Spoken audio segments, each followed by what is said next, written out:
What's going on YouTube? This is Brandon with High Gear Transmissions. Today I want to talk to you about 5 things never to do with your manual shift transmission. Now you can look this stuff up online, top 5, top 7, top 10 things don't do with your standard shift transmission, and you'll find a lot of great information, but today I'm going to show you what happens when you do these things. So over here, and number 1, don't run it low fluid.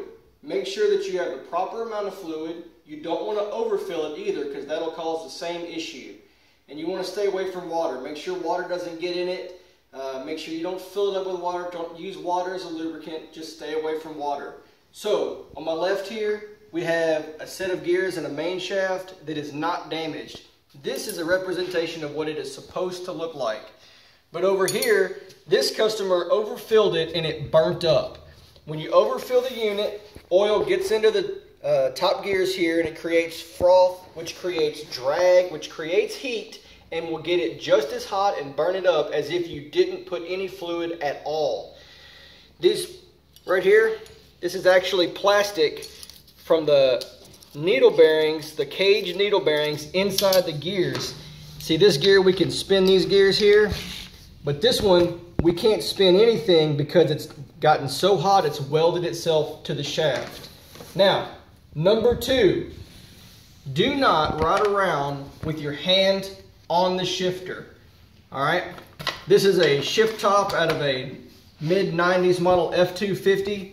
It's got cast iron forks. They ride on this hardened steel over here, this hardened steel slider. All right, these forks are designed to sit in the middle and float in the middle. When you go to engage the fork, it presses against this sidewall and engages the slider to the gear. But when you hold constant pressure like you're driving around in 4th gear with your hand rested on the shifter, it creates unnecessary wear. Now this is the lip where it's supposed to be. This is the lip from the wear. Look at that. That's probably 1/16 of an inch. This side we don't have any wear. This is 1st gear side. Now we've shifted from 1st gear into 2nd and we're holding it in gear, waiting for our RPMs to get up so that we can shift it into 3rd. Then we shift it into 3rd. This is more wear, wears all the way down into the shaft, not the shaft, the fork, excuse me. All right, we're still holding it in gear.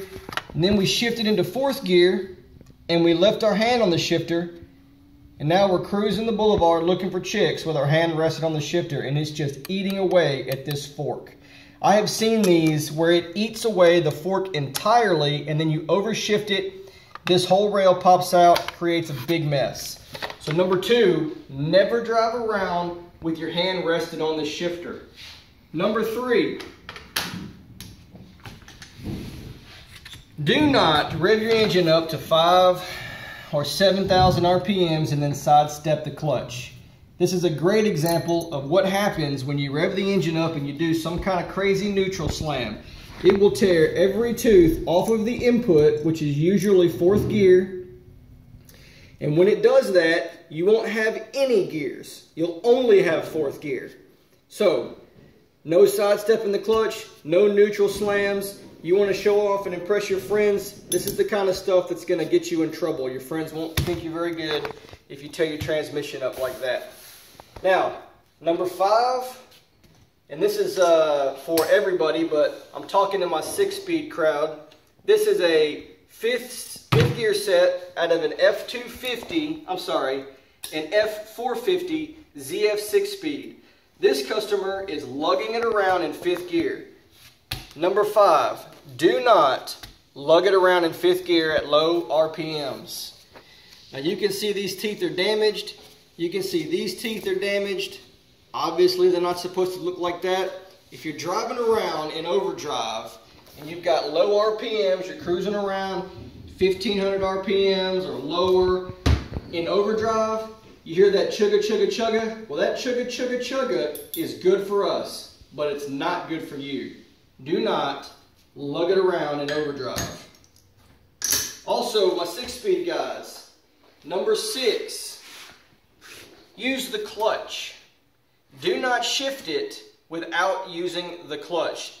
Most of your, let me rephrase that, all of your transmissions in these heavy-duty trucks, light-duty trucks, and even your sports cars and things of that nature, they're designed to work with a clutch. Now let me show you what happens.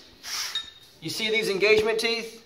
These engagement teeth are nice and sharp. This is a new gear. This is what they're supposed to look like. These engagement teeth are starting to round off. Likewise on the slider, see how mashed and round that is? All right, that is from the customer trying to shift it with no clutch. You've got a blocking ring that rides here. When you push the clutch in, it stops these gears from spinning. When you apply the slider to engage the gear, it hits this blocking ring, which acts like a clutch. It rides against this, it stops this gear entirely, and then the slider can go into position without any grinding. If you're trying to shift and you hear grinding, that's because your blocking ring is bad. That grinding is literally this slider and this gear doing this number. So, you've got 3 pedals, one of them is the clutch. Always use the clutch when you're trying to shift your transmissions. It's not a big rig, it's not a big truck. You cannot drive around shifting without the clutch. I can't stress that enough. Anyway, we hope you like this video. If you have any questions, please give me a call. You can look us up at highgear1.com or you can give us a call at 901-278-0090. My name is Brandon. You can ask for me. You can ask for Kevin, our technician. We'll be happy to talk with you about anything. Thanks for watching.